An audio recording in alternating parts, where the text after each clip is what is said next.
Nous allons maintenant considérer la nature de la vie corporative de l'Église, et nous voulons d'abord noter 2 ou 3 faits tout à fait élémentaires, qui, néanmoins, sont toujours porteurs de fraîcheur dans leur signification pour ceux qui sont spirituellement vivants dans le Seigneur. Cette première et simple vérité est décrite par cette désignation, le corps de Christ, qui est propre à l'apôtre Paul.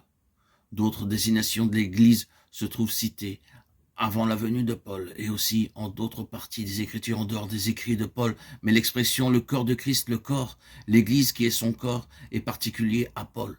L'Église n'était pas du tout un concept nouveau. Le pape du Seigneur s'était familiarisé avec ce terme. Le Seigneur Jésus avait parlé de son Église aux apôtres.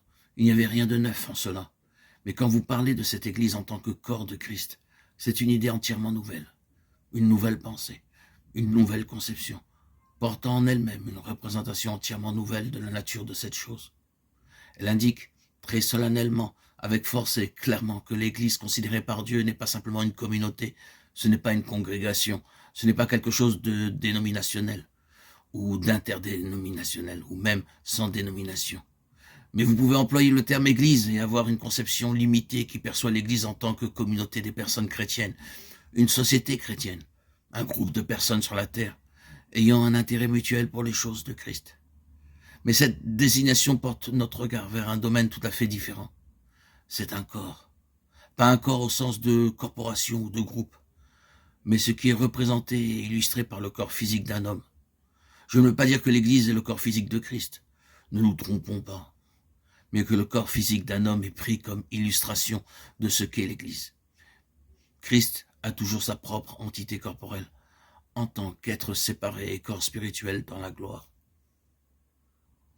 Un autre facteur en rapport avec la vérité du corps de Christ, c'est qu'il n'y a rien de tel qu'un corps local. Il y a des églises locales ou des assemblées locales, mais il n'y a rien de comparable à un corps local. Cela est clairement dit dans un passage au moins une fois correctement traduit, 1 Corinthiens 12, 27, où la traduction malheureuse de certaines de nos versions est « Vous êtes le corps de Christ ». Dans le grec, il n'y a pas d'article. Il n'est pas dit « Vous êtes le corps de Christ », mais « Vous êtes corps de Christ ». Cela donne un caractère entièrement différent à l'assemblée locale. Ce mot rapporté à une compagnie locale de croyants à Corinthe sous-entend très clairement que la partie est le tout en application, que le corps local est le tout en représentation. Le corps tout entier est représenté par cette compagnie locale.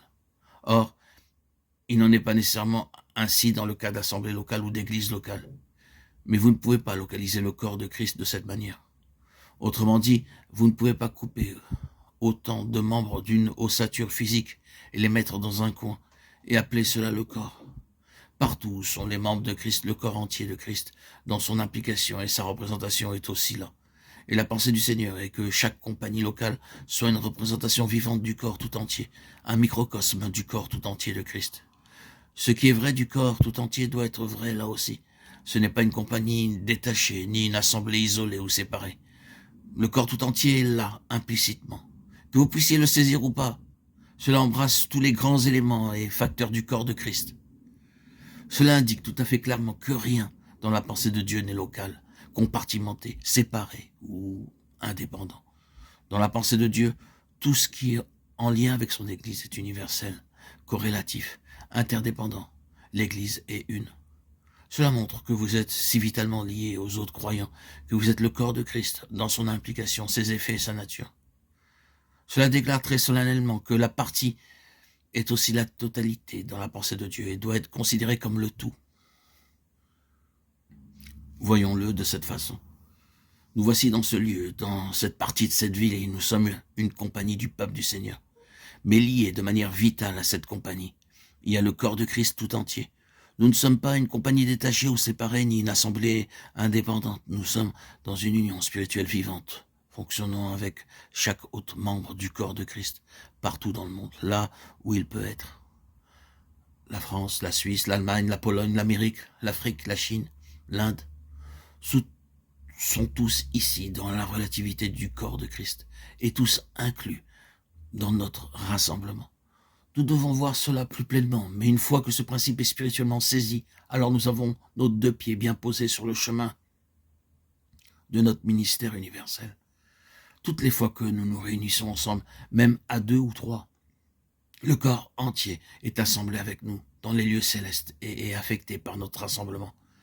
C'est extraordinaire de penser que 2 ou 3 enfants de Dieu assemblés dans un endroit n'importe où, en contact vivant avec la tête, affectent et peuvent affecter le corps tout entier de Christ. Et chaque membre peut, importe le nombre de millions qu'il peut y avoir, de sorte qu'ils sont en effet le corps de Christ.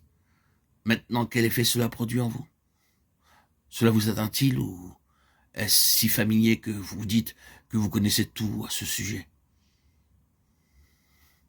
Il est cependant nécessaire de souligner à nouveau ces choses de temps en temps.